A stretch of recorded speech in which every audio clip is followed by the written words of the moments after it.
Muito bem, então estamos no terceiro domingo de Páscoa e a leitura de hoje é uma leitura um pouco diferente, porque o Antigo Testamento não está privilegiado como a leitura nesse período da Páscoa, no ciclo da Páscoa, o ciclo pós-Páscoa. Então, nós estamos nos assessorando aqui do Salmo do dia, do terceiro domingo de Páscoa, que é o Salmo 116. O Salmo 116, ele faz parte, integra um daqueles 6 salmos que eram usados e cantados em ocasiões especiais no Antigo Testamento e no período próximo ao Novo Testamento também. E uma dessas ocasiões é exatamente a Páscoa. Tá? Esse salmo é um salmo chamado Halel, que diz aí vem para falar aleluia, e você tem uma conexão com a Páscoa, né? E provavelmente esse salmo era usado na liturgia no templo de Jerusalém. O salmo, então, 116, o versículo 1 diz assim: Ahavti ki yishma Yahweh et koli tachanunai.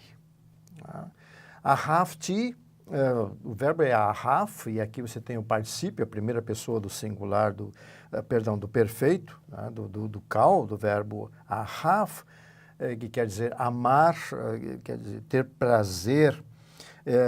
O verbo está no perfeito, quer dizer, você devia ser amei ou tive prazer, mas nós chamamos isso aqui de um perfeito iterativo. Começou a ação lá e ela tem continuidade porque é uma manifestação do sentimento do ser humano. As traduções normalmente colocam aqui o objeto direto como Senhor. Na verdade, o hebraico não traz essa. O hebraico diz assim, eu amo, amei e amo que o Senhor me ouve. O verbo yishma aqui é o verbo está no imperfeito, então assim, me ouve e continuará me ouvindo. Quer dizer, uma ação de futuro aqui. Então, talvez a melhor tradução seja eu amo que o Senhor me ouve ou continuará me ouvindo. Tá? Ouvindo o quê? Et coli, a minha voz.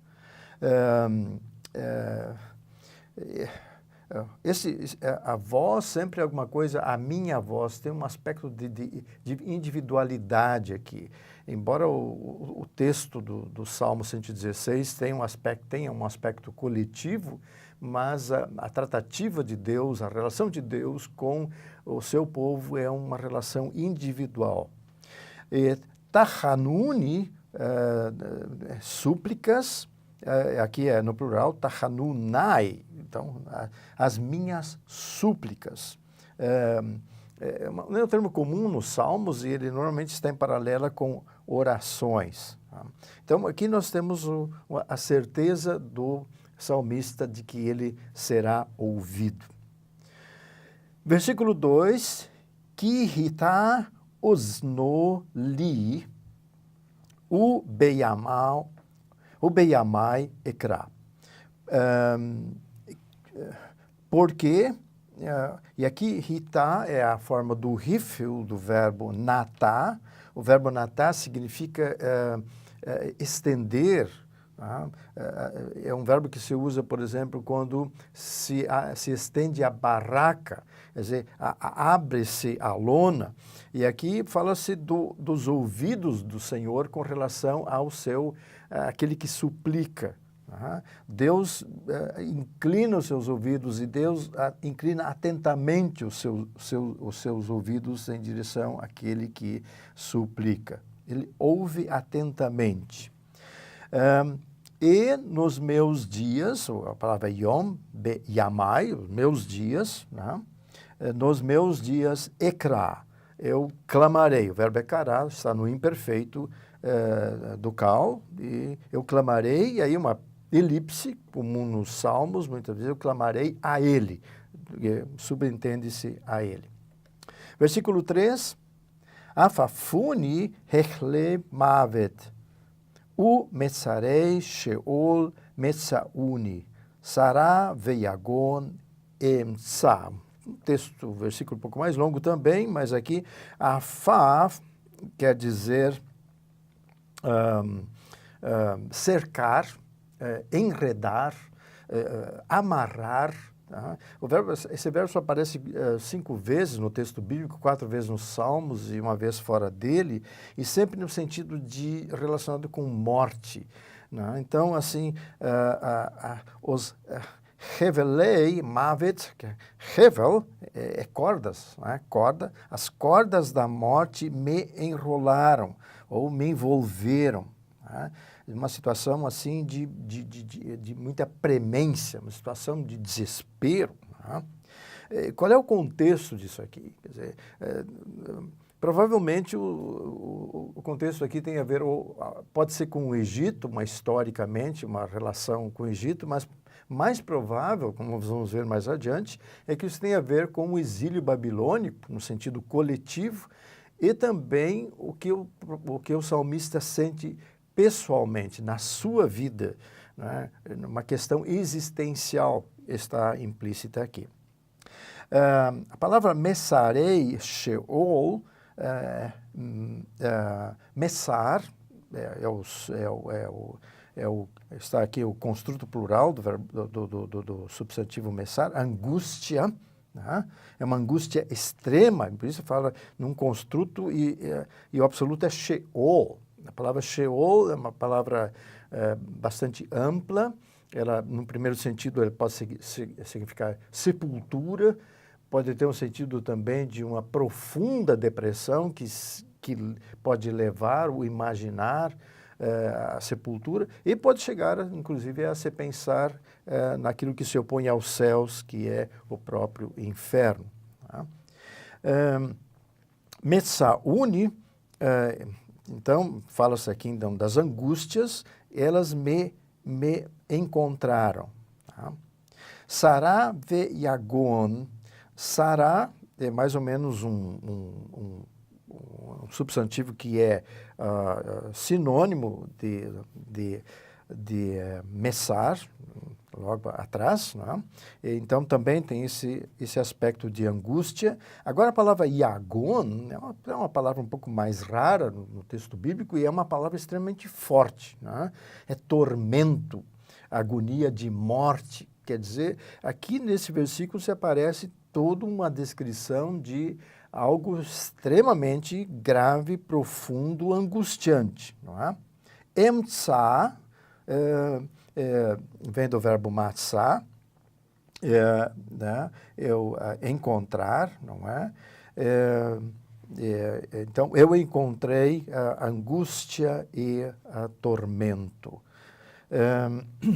É uma sensação de extremo desespero. O C.S. Lewis, que tem em português um livro um estudo sobre os Salmos, ele diz que essa aqui é uma angústia de um homem moribundo e que com extrema dificuldade de encontrar conforto. Tá? Versículo 4. U Beshem Yahweh Ekra, Ana Yahweh Milat, Malta Nafshi.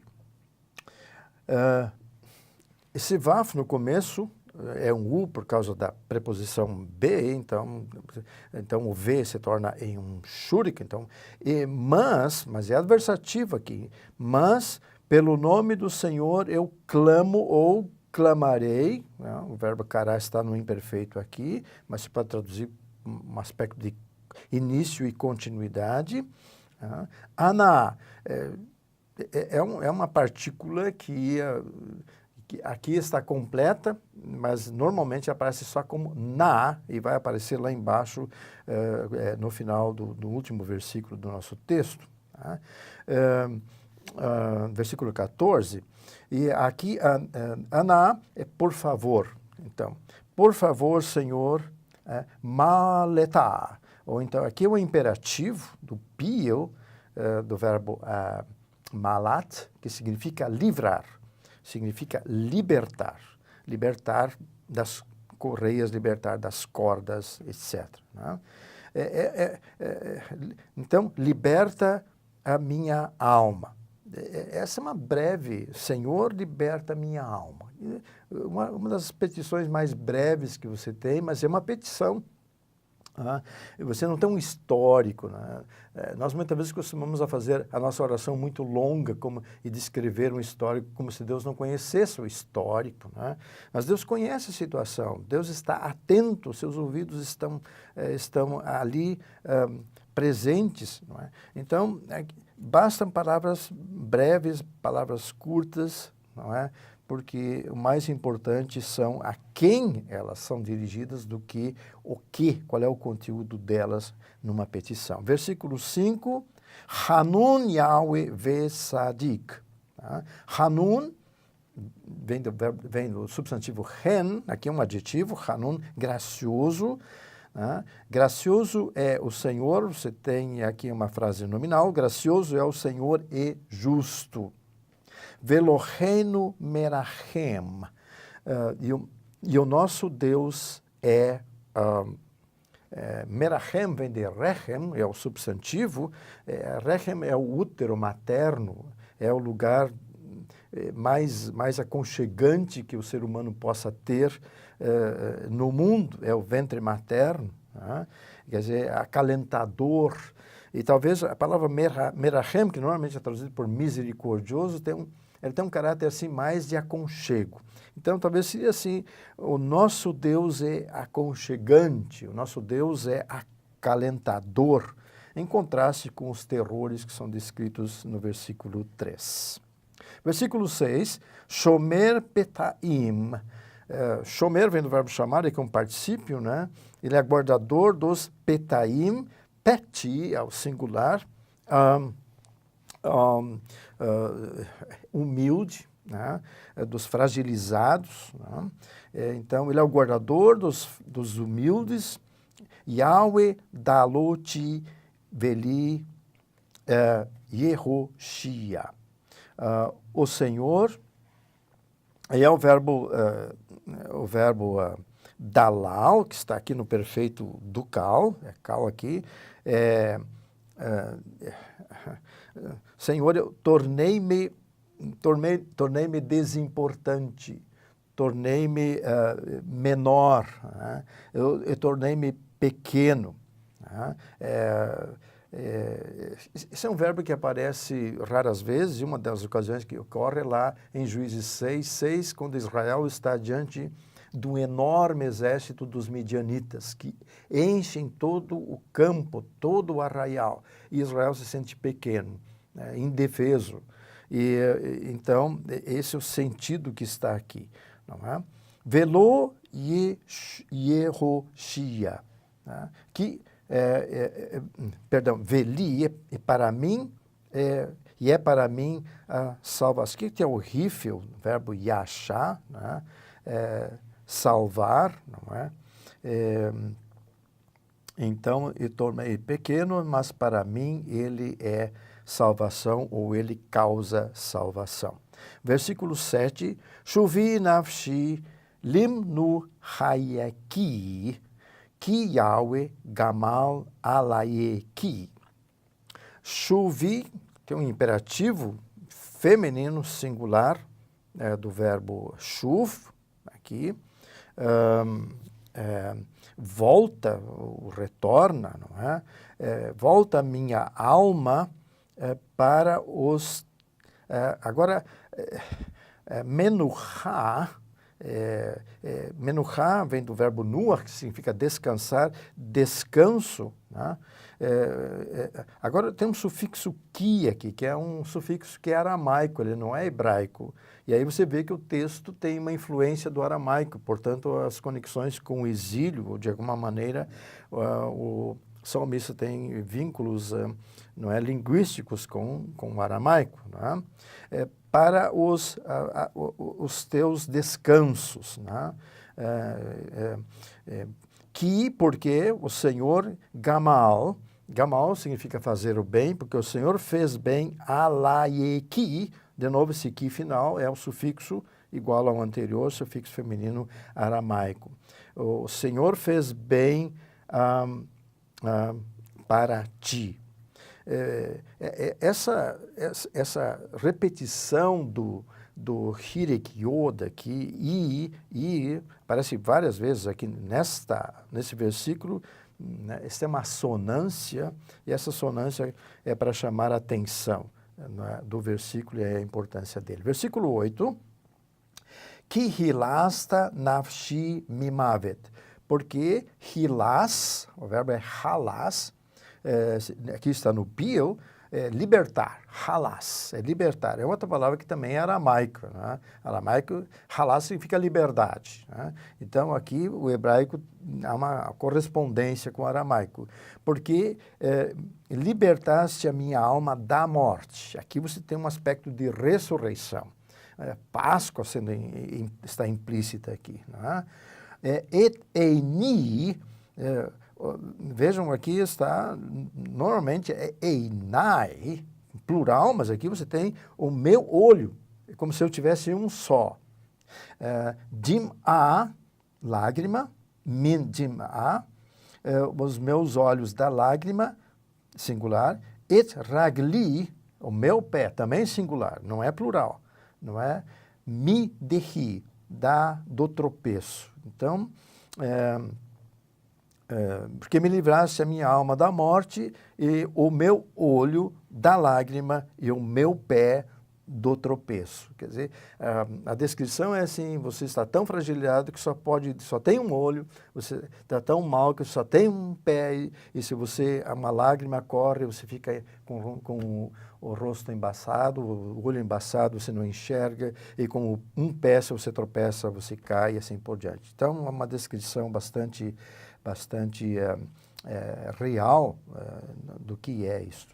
Essa palavra dehi, de novo, só aparece aqui no Salmo 8 e aparece mais uma vez no Salmo 56, 13.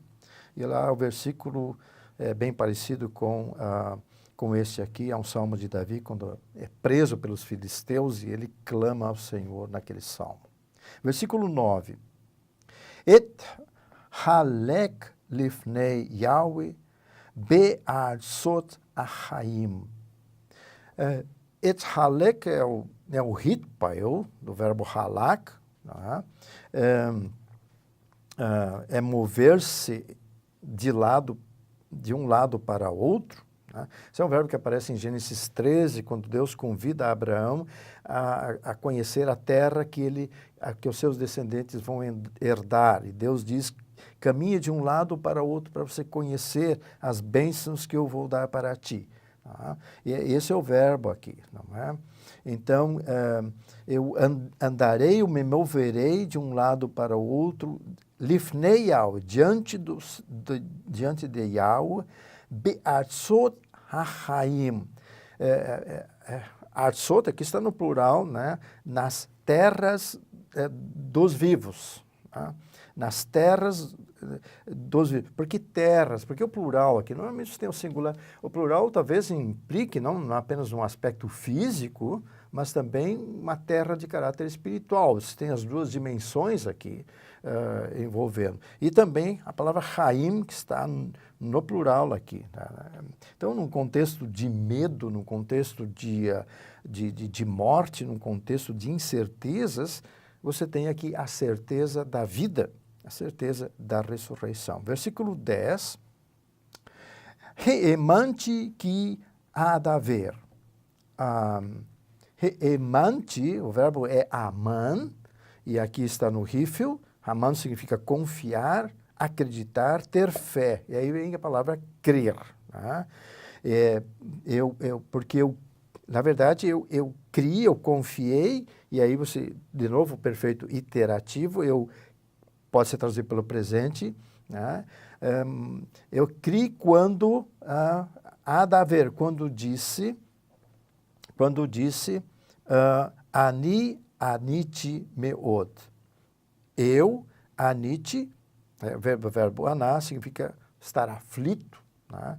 Eu estava muito aflito. Paulo cita esse versículo na sua segunda carta, 2 Coríntios 4:13, não é? Ele cita lá da Septuaginta, um pouco diferente do hebraico. Paulo está falando para gregos lá, então é oportuno a sua fonte, não é? E fala assim da aflição, o versículo aqui mostra que a aflição pelo qual passa nem sempre é ausência de fé. Quer dizer, apesar de tudo, eu creio, não é? Mesmo quando eu falo sobre a aflição ou tenha medo na aflição. Fé não tem nada a ver com sentimento, fé não tem nada a ver com emoção. Fé é poder de Deus e, portanto, mesmo nas aflições, nas angústias, a fé ainda se mantém. Versículo 11, Ani amati behovzi. Eu falei, ou eu disse, não é? E aí, o verbo havaz, aqui no infinitivo construto, tem um sufixo, tem uma preposição anterior.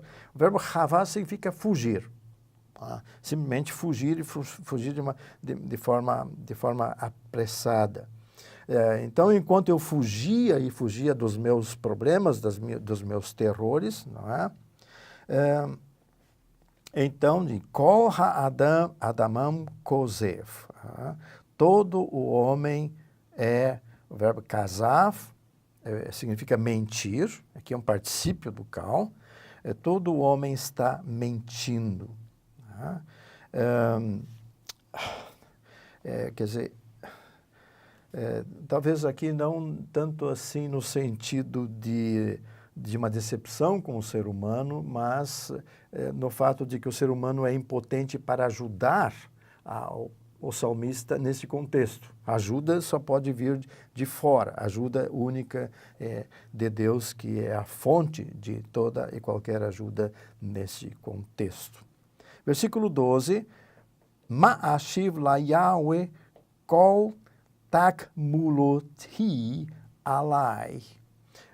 O que, agora o verbo ashif, vem do verbo shuv, é o rifil, o que eu farei retornar, o que eu causarei retribuir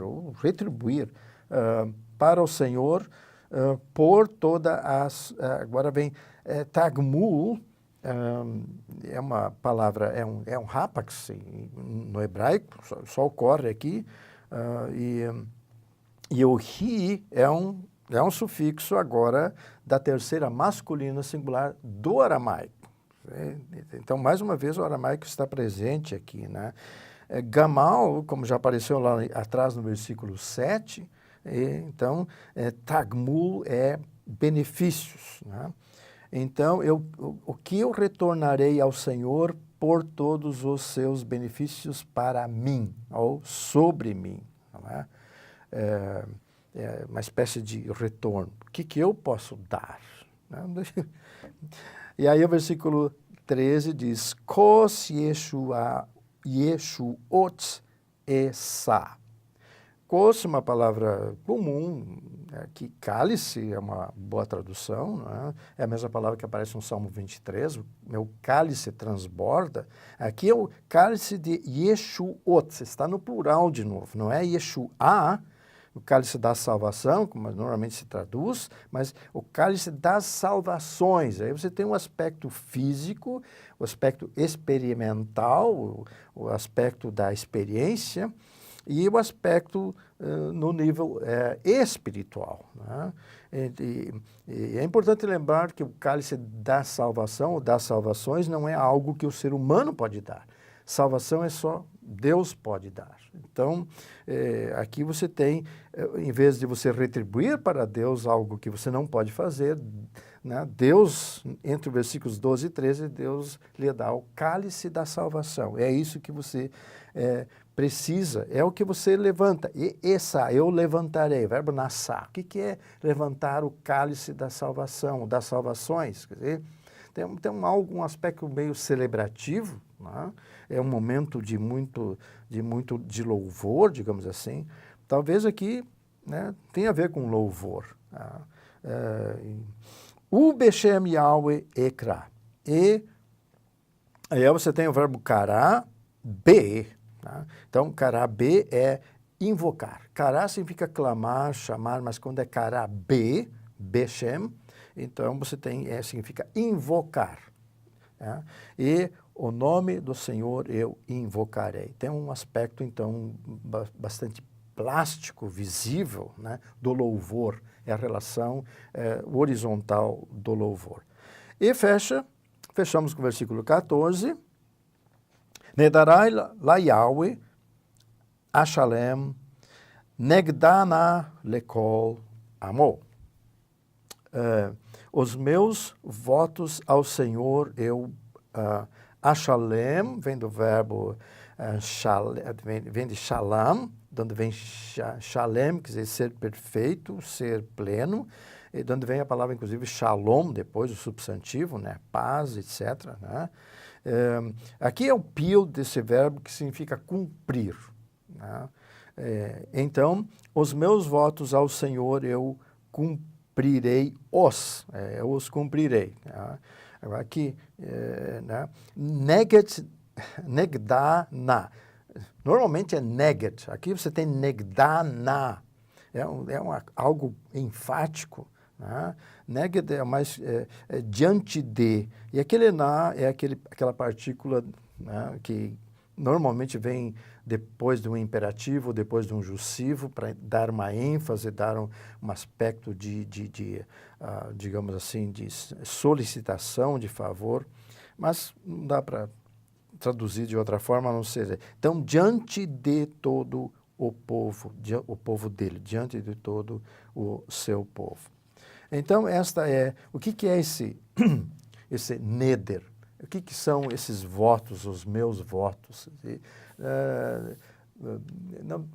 Nada mais do que prestar louvor, né?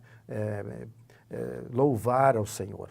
Então, é nessa linha que estão os votos aqui. Então, esse salmo aqui, só para concluir essa parte, salmo fala da confiança que o salmista tem em Deus, porque Deus o ouve. E essa ênfase de que Deus trata com o salmista e como seu povo de uma maneira individual, atende às suas súplicas, atende às suas orações a seu tempo, quer dizer, no tempo de Deus, como está lá o verbo no imperfeito. Né? Mas ele vai ouvir, ele não falha como seres humanos falham. Nós podemos recorrer a ele em todos os momentos das nossas angústias. Não é? É interessante que o evangelho do dia aqui é Lucas 24, que é a história dos discípulos de Emaús. E se encaixa, os discípulos de Emaús estão angustiados, estão com terrores, passaram pela morte, não é? Estão indo para casa tristes e de repente Jesus se coloca no meio deles. Não é? E é no meio dessa confusão, no meio dessa emoção toda, né, a fé daqueles discípulos está esmaecida, ela está fragilizada, digamos assim. Né? Mas quando o Senhor vem em socorro deles, inclina-se para eles, abre os seus olhos, celebra com eles o cálice da salvação, e aí a Santa Ceia está lá, e então abre os ouvidos deles para que eles então possam ouvir o que Jesus tem a dizer. Então nós podemos até muitas vezes não perceber Deus nas nossas aflições, angústias, terrores pelos quais nós passamos. Mas o fato é que Deus está presente. Né? Deus está presente porque Ele prometeu estar. Então é isso. Muito obrigado.